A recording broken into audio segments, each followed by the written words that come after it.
आज के वीडियो में सभी दीदी भैया को नमस्ते। आज के इस वीडियो में हम आप सभी को बताएंगे कि स्वयं सहायता समूह ग्राम संगठन एवं संकुल स्तरीय संघ के जो पदाधिकारी होते हैं यानी अध्यक्ष, सचिव एवं कोषाध्यक्ष, इनको प्रति माह कितना मानदेय मिलता है, इनको प्रति माह मानदेय मिलता है कि नहीं मिलता है, यदि मानदेय मिलता है तो कितना मिलता है, किस हिसाब से मिलता है। क्योंकि बहुत सी दीदियों के मन में यह संदेह बना हुआ है कि स्वयं सहायता समूह ग्राम संगठन सीएलएफ की जो पदाधिकारी हैं, अध्यक्ष, सचिव, कोषाध्यक्ष, इनको सरकार की तरफ से प्रतिमाह मानदेय दिया जाता है। तो आज के इस वीडियो में आप सभी दीदियों के सारे डाउट क्लियर हो जाएंगे। तो दीदी आज की यह वीडियो आप सभी स्वयं सहायता समूह की दीदियों के लिए बहुत ही महत्वपूर्ण है। वीडियो को पूरा अंत तक जरूर देख लीजिएगा। वीडियो पसंद आए तो वीडियो को लाइक कर दीजिएगा। चैनल पर पहली बार आए हैं तो प्लीज चैनल को सब्सक्राइब जरूर कर लीजिएगा, ताकि हम स्वयं सहायता समूह से संबंधित कोई भी वीडियो अपलोड करें उसका नोटिफिकेशन आप सभी को तुरंत के तुरंत मिल जाया करें। तो चलिए दीदी वीडियो शुरू करते हैं। तो दीदी सबसे पहले हम लोग जानेंगे कि स्वयं सहायता समूह के जो पदाधिकारी होते हैं यानी अध्यक्ष, सचिव, कोषाध्यक्ष, इनको कितना मानदेय मिलता है। ठीक है, तो दीदी देखिए, स्वयं सहायता समूह का गठन करने के लिए ब्लॉक स्तर से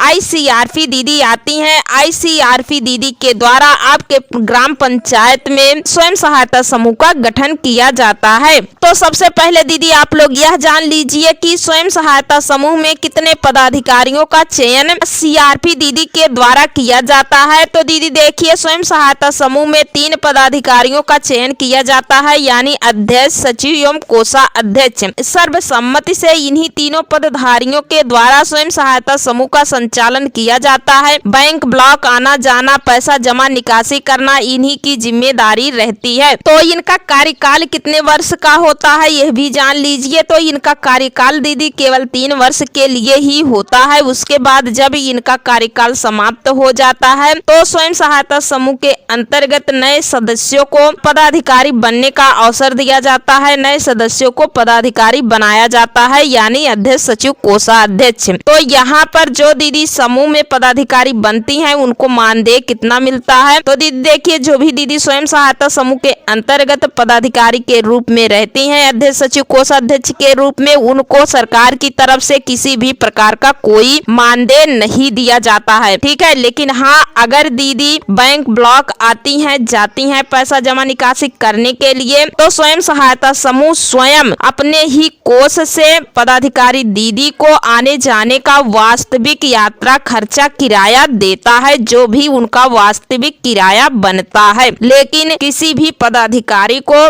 शासन की तरफ से कोई मानदेय नहीं दिया जाता है। तो आशा करते हैं कि दीदी आपके समझ में आ गया होगा कि स्वयं सहायता समूह के पदाधिकारी को किसी भी प्रकार का कोई मानदेय नहीं मिलता है। उसके बाद अब बात कर लेते हैं ग्राम संगठन के पदाधिकारियों को कितना मानदेय मिलता है और किस हिसाब से मिलता है। तो दीदी देखिए, जब आपके ग्राम पंचायत में कम से कम 6 समूह बन जाते हैं तो ब्लॉक स्तर से सीनियर आईसीआरपी दीदी के द्वारा आपके ग्राम पंचायत में ग्राम संगठन का गठन किया जाता है। तो ग्राम संगठन का संचालन करने के लिए सीनियर आईसीआरपी दीदी के द्वारा आपके ग्राम संगठन में आप सभी दीदियों की सहमति से 5 पदाधिकारी का चयन किया जाता है। और ये 5 पदाधिकारी होते हैं जैसे अध्यक्ष, उपाध्यक्ष, सचिव, उप सचिव एवं कोषाध्यक्ष। इन्हीं 5 पदधारियों के द्वारा सर्वसम्मति से ग्राम संगठन का संचालन किया जाता है। बैंक, ब्लॉक, संकुल स्तरीय संघ की बैठक में आना जाना, चेक जमा निकासी करना, चेक का ट्रांसफर करना इत्यादि कार्य इन्हीं दीदियों के द्वारा किया जाता है यानी ग्राम संगठन की जिम्मेदारी इन्हीं 5 प्रतिनिधियों के कंधे पर ही रहती है। तो जब इतना सारा कार्य ग्राम संगठन की पदाधिकारी दीदी करती हैं तो इनको प्रति माह कितना मानदेय मिलता है यह भी जान लीजिए। तो दीदी देखिए, ग्राम संगठन की जो पदाधिकारी होती हैं उनको सरकार की तरफ से या आजीविका मिशन की तरफ से किसी भी प्रकार का कोई मानदेय नहीं मिलता है। हाँ, यदि दीदी बैंक, ब्लॉक, संकुल स्तरीय संघ की बैठक में आती हैं जाती हैं तो आने जाने का वास्तविक यात्रा खर्च किराया इनको दिया जाता है, जो कि ग्राम संगठन स्वयं अपने ही कोष से देता है। और यह पैसा ग्राम संगठन अपने ब्याज की इनकम से ही दीदी को देता है, लेकिन किसी भी प्रकार का कोई मानदेय पदाधिकारी दीदियों को नहीं दिया जाता है। तो इसमें ग्राम संगठन की जो पदाधिकारी दीदी बनती हैं तो इनका कार्यकाल कितने वर्ष का होता है यह भी जान लीजिए। तो इसमें पदाधिकारियों का कार्यकाल केवल 2 वर्ष के लिए होता है। 2 वर्ष के बाद पुनः इन पदधारियों का चक्रीय बदलाव कर दिया जाता है और ग्राम संगठन के अंतर्गत नए सदस्यों को पदाधिकारी बनाया जाता है, यानी अध्यक्ष, उपाध्यक्ष, सचिव, उप सचिव एवं कोषाध्यक्ष। यह चक्रीय परिवर्तन हमेशा चलता रहता है, यही आजीविका मिशन की पॉलिसी है। ठीक है, उसके बाद दीदी अब जान लीजिए कि संकुल स्तरीय संघ में जो पदाधिकारी दीदी होती हैं उनको कितना मानदेय मिलता है, किस हिसाब से मिलता है। तो दीदी देखिए, जब आपके क्लस्टर में कम से कम 6 ग्राम संगठन बन जाते हैं तो आपके क्लस्टर में संकुल स्तरीय संघ का गठन किया जाता है। तो संकुल स्तरीय संघ का गठन करने के लिए ब्लॉक स्तर से CLF CRP दीदी आती हैं। CLF CRP दीदी के द्वारा आपके क्लस्टर में संकुल स्तरीय संघ का गठन किया जाता है। तो संकुल स्तरीय संघ का संचालन करने के लिए उसमें भी 5 पदधारियों का चयन किया जाता है सर्वसम्मत से, जैसे अध्यक्ष, उपाध्यक्ष, सचिव, उप सचिव एवं कोषाध्यक्ष। इन्हीं 5 प्रतिनिधियों के द्वारा सर्वसम्मति से संकुल स्तरीय संघ का संचालन किया जाता है। संकुल स्तरीय संघ की जिम्मेदारी इन्हीं 5 प्रतिनिधियों के कंधे पर रहती है और हाँ, अलग से उप समितियां भी बनाई जाती हैं। बैंक ब्लॉक मीटिंग में आना जाना, चेक निर्गत करना, चेक का भुगतान करना, चेक जमा निकासी करना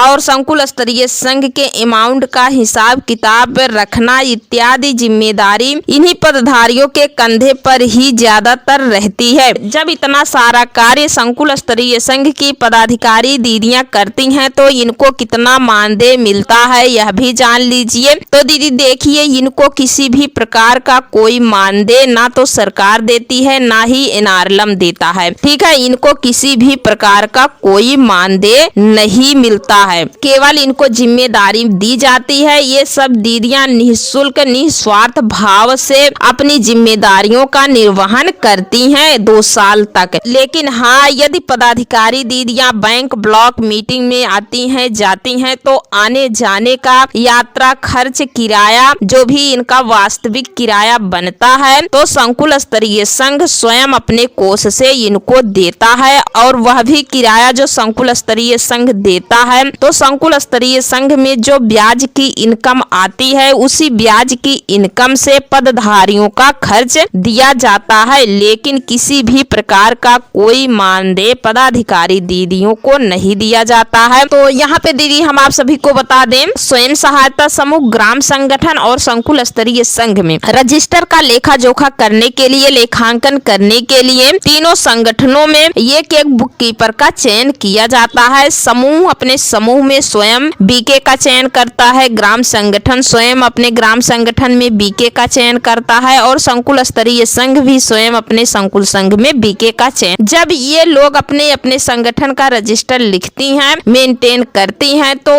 उनको जो है मानदेय दिया जाता है, जो कि स्वयं सहायता समूह अपने बीके को मानदेय स्वयं अपने ही कोष से देता है, ग्राम संगठन अपने बीके को मानदेय स्वयं अपने ही कोष से देता है और संकुल स्तरीय संघ अपने बीके को मानदेय स्वयं अपने ही कोष से देता है। लेकिन जो भी दीदियां पदाधिकारी के रूप में कार्य कर रही हैं, अध्यक्ष, सचिव, कोषाध्यक्ष, उपाध्यक्ष, उप सचिव के रूप में, इनको किसी भी प्रकार का कोई मानदेय शासन की तरफ से नहीं दिया जाता है, ना तो सरकार की तरफ से और ना ही मिशन की तरफ से लागू नहीं किया गया है। इसकी कोई पॉलिसी नहीं बनाई गई है। ठीक है दीदी। लेकिन दीदी जो संकुल स्तरीय संघ में पदाधिकारी दीदी हैं, अध्यक्ष, सचिव एवं कोषाध्यक्ष, उपाध्यक्ष, उप सचिव, तो इनका कहना है कि हम लोग इतना सारा कार्य करते हैं संकुल स्तरीय संघ जो कि बड़ा फेडरेशन है और पूरी निगरानी हम लोगों को करनी होती है, सारा कुछ हम लोग करते हैं, तो हम लोगों को कुछ न कुछ मानदेय मिलना ही चाहिए, CLF के पदाधिकारी दीदियों का कहना है। तो दीदी यहाँ पे हम आप सभी को बता दें, ये खबर हमारे यहाँ भी जो है जिले स्तर पे भी गई हुई है और डिस्ट्रिक्ट मिशन मैनेजर ने कहा है कि हाँ दीदी, इस पे बात चल रही है। सूत्रों के हवाले से खबर आ रही है है कि आने वाले समय में केवल संकुल स्तरीय संघ के पदधारियों को कुछ न कुछ मानदेय दिया जाएगा, लेकिन कितना दिया जाएगा यह क्लियर नहीं है। कब से दिया जाएगा, यह कब लागू होगा, ये कोई फाइनल नहीं हो पाया है। लेकिन हाँ, आशा यही लगाई जा रही है कि आने वाले समय में सीएलएफ के पदाधिकारियों को यानी अध्यक्ष, सचिव, कोषाध्यक्ष को कुछ न कुछ मानदेय के रूप में धनराशि दी जाएगी। लेकिन अगर बात करें तो स्वयं सहायता समूह ग्राम संगठन के पदाधिकारी को, तो इनको अभी किसी भी प्रकार का मानदेय देने को लेकर के कोई सूचना निकल करके सामने नहीं आ रही है। ठीक है, बाकी जैसे ये लोग कार्य कर रहे हैं वैसे ही इनको कार्य करना है। और स्वयं सहायता समूह ग्राम संगठन संकुल स्तरीय संघ के अंतर्गत जो भी दीदियां पदाधिकारी के रूप में कार्य करती हैं, तो इनका कार्यकाल कम से कम 2 वर्ष, अधिक से अधिक 3 वर्ष के लिए ही होता है। उसके बाद तो ये चक्रीय परिवर्तन चलता रहता है। इसी हिसाब से पॉलिसी बनाई गई है, तो इसी हिसाब से ये चलता रहेगा। हाँ, अगर आगे चल करके सरकार स्वयं पदाधिकारियों का मानदेय निर्धारित करती है तो यह बड़ी ही खुशी की बात होगी आप सभी पदाधिकारी बहनों के लिए। लेकिन फिलहाल के लिए अभी हम आप सबको बता दें, पदाधिकारी बहनों को किसी भी प्रकार का कोई मानदेय नहीं दिया जा रहा है, ना ही आजीविका मिशन की तरफ से और ना ही एनआरएलएम की तरफ से और ना ही सरकार की तरफ से। ठीक है, किसी भी प्रकार का कोई मानदेय नहीं दिया जाता है। तो दीदी आशा करते हैं कि आज के इस वीडियो से आप सभी दीदियों के मन में जो भी डाउट है, जो भी संदेह बना हुआ था पदाधिकारी बहनों के मानदेय को लेकर के, ये क्लियर हो गया होगा। तो दीदी आज की यह वीडियो आप सभी दीदियों को पसंद आई हो तो प्लीज वीडियो को लाइक कर दीजिए। और हाँ, आप सभी दीदियों के कोई सवाल हो तो कमेंट बॉक्स में जरूर लिख दीजिएगा, हम उस पर वीडियो बनाने की पूरी कोशिश करेंगे। और हाँ दीदी, हो सके तो इस वीडियो को ज्यादा से ज्यादा शेयर कर दीजिएगा। तो आज के वीडियो में बस इतना ही, मिलते हैं अगले वीडियो में एक और नई जानकारी के साथ। तब तक के लिए धन्यवाद।